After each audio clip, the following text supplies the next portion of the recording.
Every street has a window glowing. Every face has a story untold. There's a lane where the lanterns are waiting, where the lost ones come home. Luminos Lane, where the light never fades. Every question, every quiet ache finds a table, finds a friend, finds a name. You are seen here, you are not the same. Come and find your way to Luminos Lane.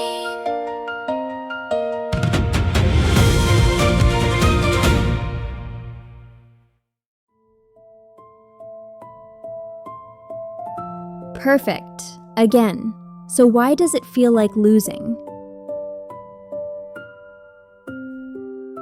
This is supposed to be the proof.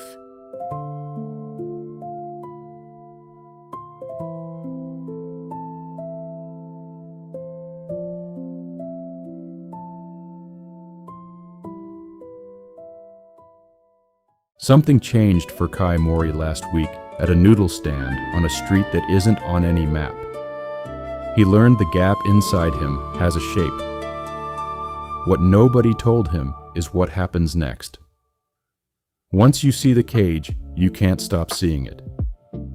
Mr. Song named 4 thieves: the busy trap, the scroll, the stuff, the fear, but I keep thinking about something he didn't say.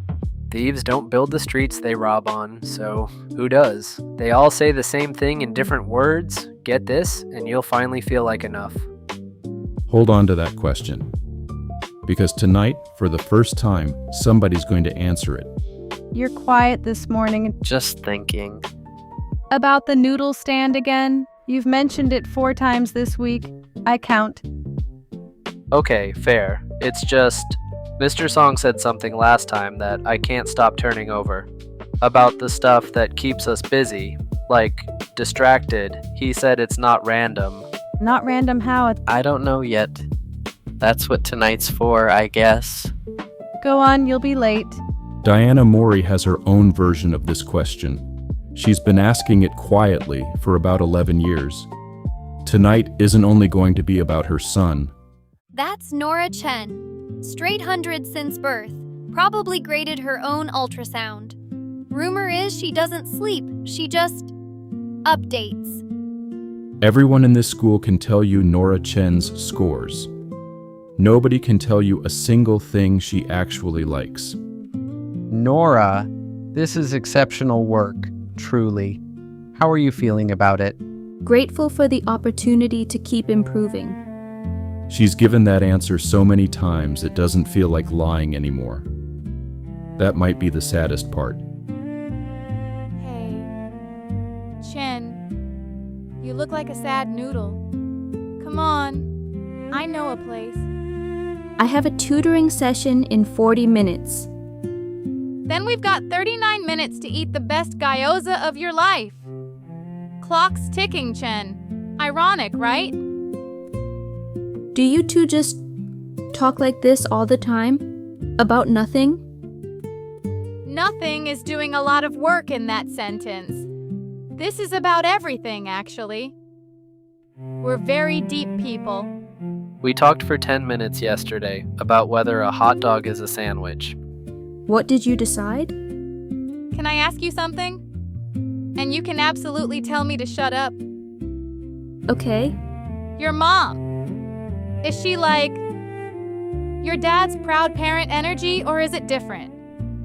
My mom immigrated when she was 19, alone. She worked 2 jobs and finished a degree at night for 6 years. She built everything we have out of nothing, and she did it by never once being allowed to fail at anything, because failing meant going back to a life she survived by leaving. So when I bring home 100, she doesn't see 100. She sees proof that the sacrifice was worth it. And when I bring home anything less, It's not just a bad grade, it's like you're saying it wasn't worth it. yeah, exactly that. Nora, that's a lot to carry for someone who's 16. It's not caring. It's just how it is.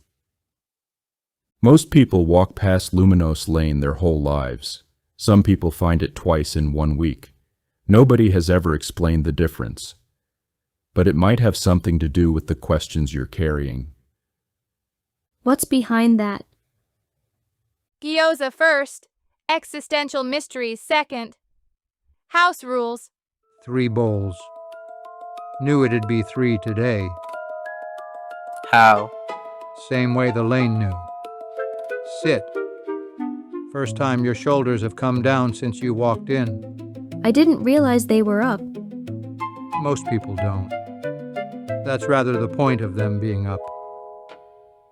Mr. Song, last week you named the 4 thieves. I've been seeing them everywhere since, but I keep getting stuck on one thing. Thieves work for somebody, don't they? Smart question. Most people never get to it. They spend their whole lives locking doors and never once ask who keeps making keys. You're saying the distraction is organized? I'm saying a lure doesn't tie itself to the line. Somebody shapes it. Somebody who studied the fish. Here's the part nobody wants to hear. The one who makes the lures doesn't need you to hate the light. Hating takes effort. He just needs you busy, entertained, scrolling, chasing, comparing. Busy enough that you never sit still long enough to ask the one question that leads home. Why do I feel empty? That question is a road, boy. And everything the lure maker builds, everything, is a detour sign on it. Okay, but why? Like, what does he even get out of it? What's in it for him? He loses you the moment you find what you're actually looking for. So his whole strategy is built on one bet, that if he can keep you busy enough, distracted enough, entertained enough, you'll die of old age before you ever finish the sentence. Why do I feel Empty. Notice what Mr. Song is not saying. He's not saying the world is full of bad luck and poor choices. He's saying the emptiness economy has an architect, that it's old, that it's patient, and that it was designed by someone who studied exactly what human hearts hunger for. Because the one thing he can't do is destroy the hunger itself. There's a saying older than this city. You were made for something, and your heart stays restless until it finds it. The lure maker heard that saying too.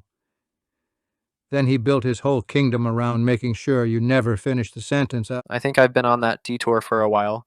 Most of us have, boy. The question was never whether you got lost. It's whether you're willing to turn around. Okay, but busy chasing what? What's the master lure?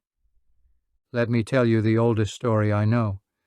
It's longer than the last one. Get comfortable. In the beginning of the story, there's an orchard. Everything in it, freely given. Nobody buys, nobody sells, nobody owes. The hands that planted it feed you directly, so your heart always knows exactly where bread comes from. Then comes the first trade in human history. And here's the thing. No coin changed hands. The first thing anyone ever traded away was trust.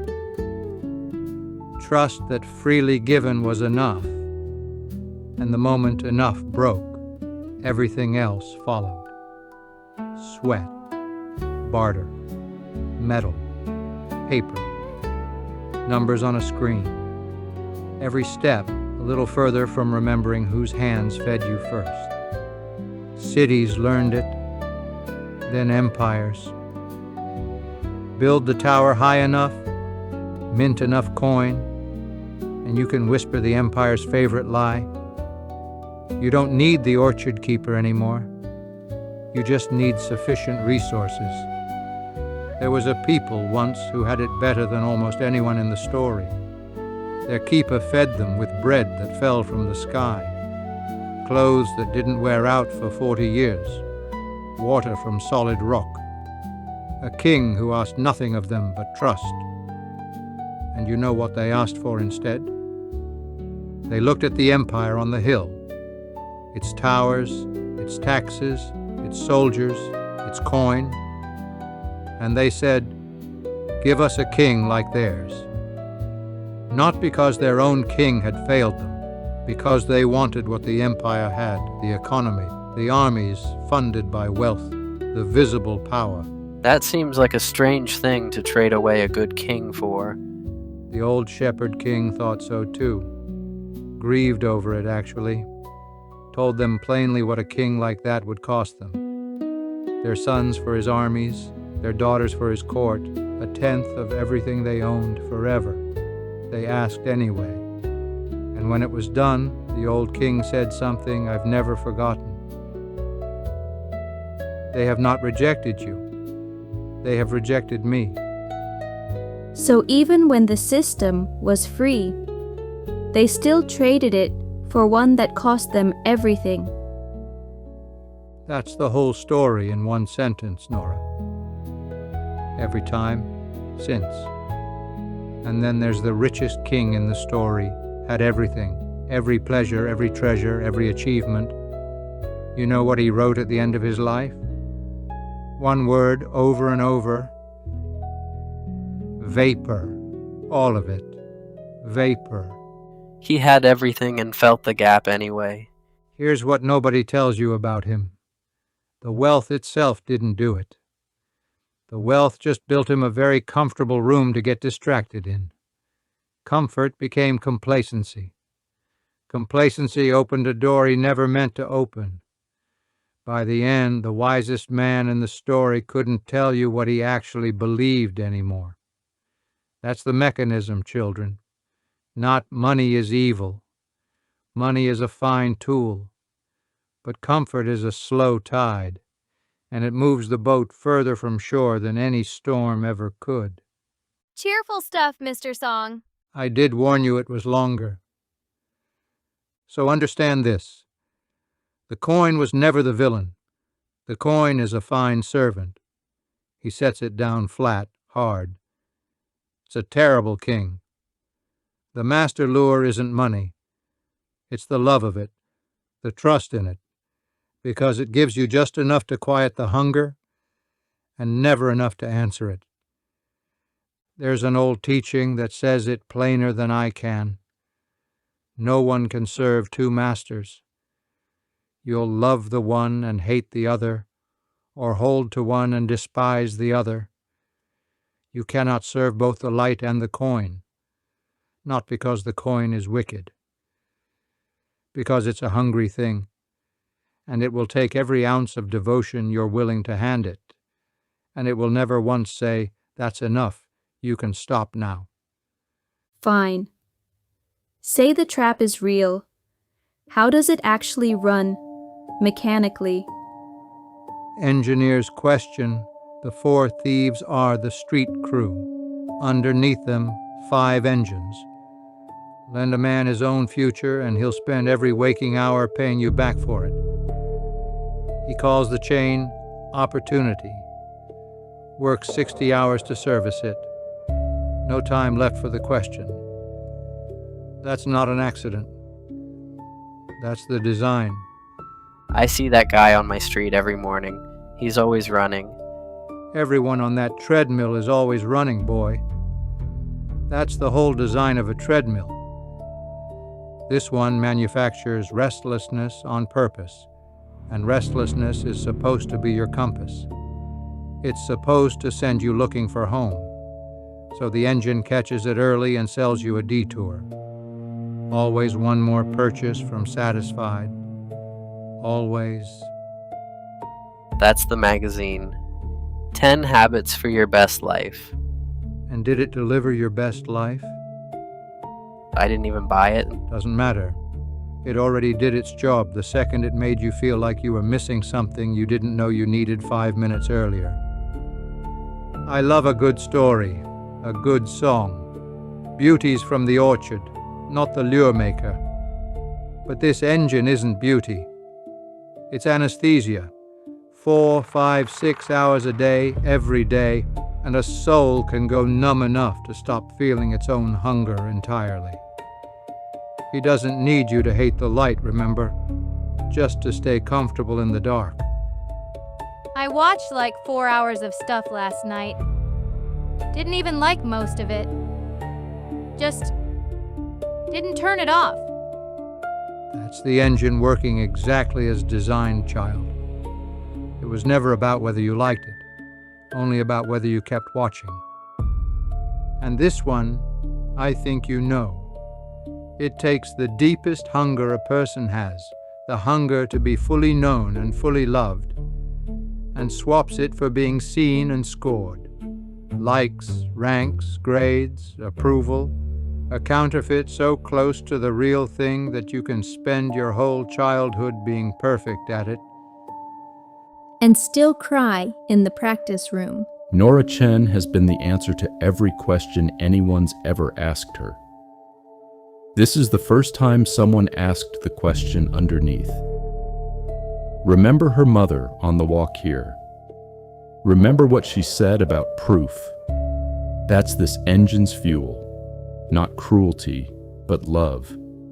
Twisted into a scoreboard because a scoreboard was the only language anyone ever taught her mother to trust. I don't think I've ever said that part out loud before. Then I'm glad the Lane knew it'd be 3 bowls today. Last one grieves me most. Even the places that promise answers can become shops. Peace, packaged. Belonging, ticketed. Hope with a checkout page. When the House of Answers becomes a marketplace, it turns into one more system standing between a person and what they're actually looking for. And when you plant that seed today, friends, today, that's when the breakthrough anointing activates. Bundle ends at midnight. Don't miss your moment. Is that even the same thing you're talking about? Same hunger, dressed up in the last thing that should ever wear a price tag. That man isn't lying about the hunger being real. He's just found a way to sell tickets to it instead of pointing anywhere true. I don't say that with anger, boy. I say it with grief. The real House of Answers was never supposed to have a checkout page at all. Then where's the real thing? Where do you go that isn't selling something? Real talk, old man. Has anyone ever actually beaten this thing? Like, lived outside it? Ever? Yes. And no. And you need both halves. Once, long ago, there was a village where the machine just lost its grip. Thousands of people. Nobody hoarded. Nobody competed. People sold what they had, so no neighbor lacked anything. And here's the astonishing part. Nobody made them. No law. No program. Something had happened to them. Something so real that sharing stopped feeling like sacrifice and started feeling like joy. For a few shining years, the coin sat there, a servant again, and not one person in the whole village bowed to it. A few years? Then what? Then a man kept back a coin in secret while pretending he hadn't. One coin. One mine in a village of ours. And the crack ran through everything. The crack didn't stay hidden long. Within a season or two, whispers started. Favoritism, some families getting more than others, old grudges between neighboring groups finding new reasons to reopen. A widow from one group stood in the food line every day and went home with less than the widows from the other group. Nobody planned it. It just happened. The way water finds every crack in a dam. So the system failed because of unequal distribution. That's a logistics problem, not a spiritual one. It's both, child. The logistics failed because the hearts administering them had started drifting first. Systems don't crack on their own. People holding the ladle start favoring their own, just a little, just human enough not to notice. And the crack follows the favoritism every time. 3 waves undid it, if you're counting. First, the whispered unfairness. Then persecution, scattering the ones who'd shared everything until they couldn't find each other to share with anymore. And then, hardest of all, years later, the village that once had so much that nobody lacked became the village other villages had to send help to. The very people who taught the world what sharing looked like ended up needing to receive it. So it's impossible. The design doesn't scale. Didn't say that. Said hearts drift. Different diagnosis, different cure.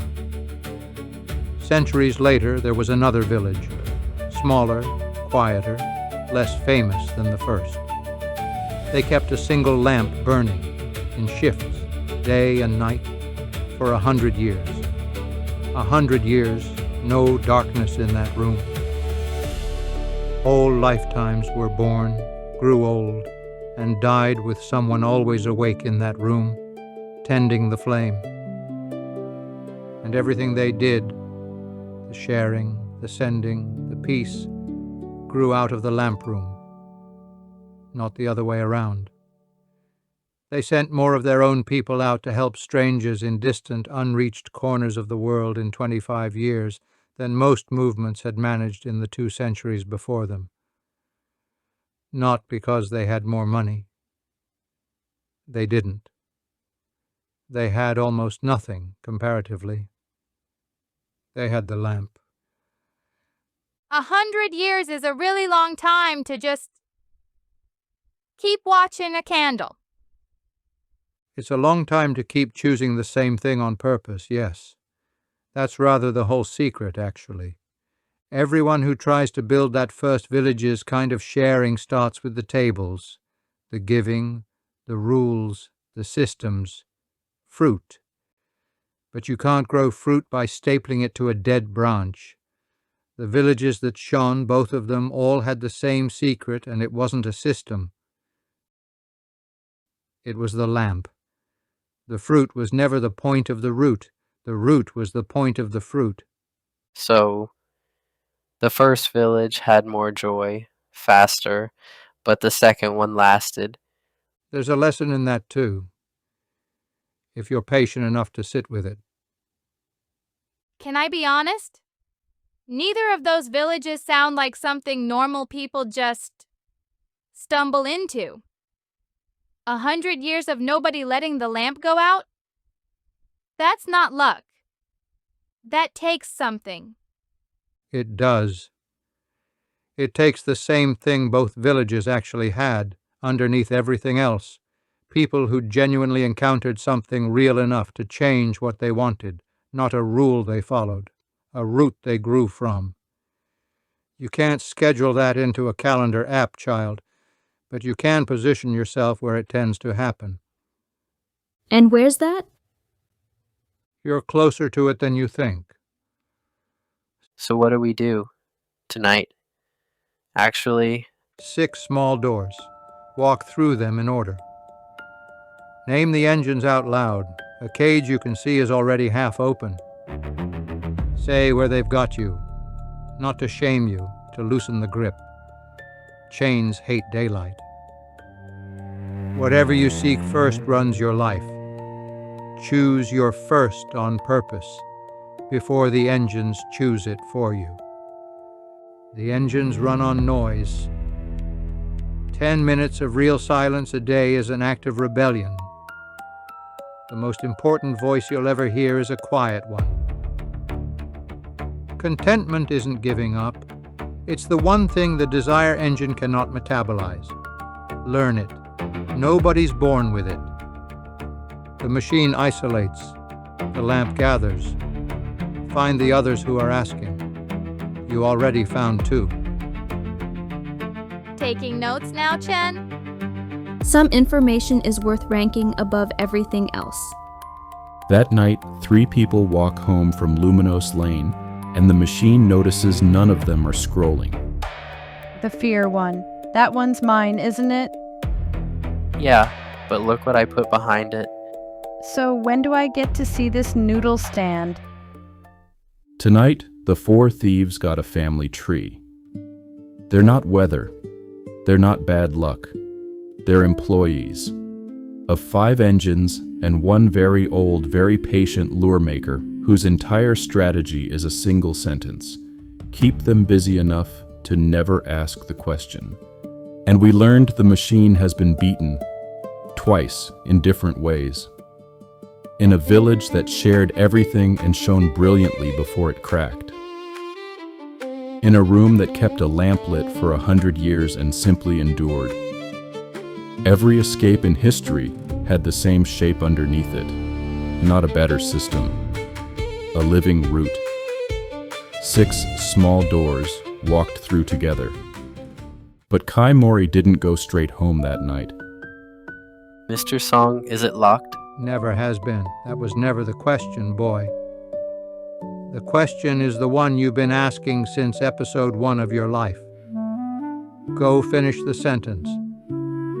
I've been waiting for you. If tonight's episode found you, the door at the end of the lane isn't locked for you either. Subscribe, and we'll leave the light on.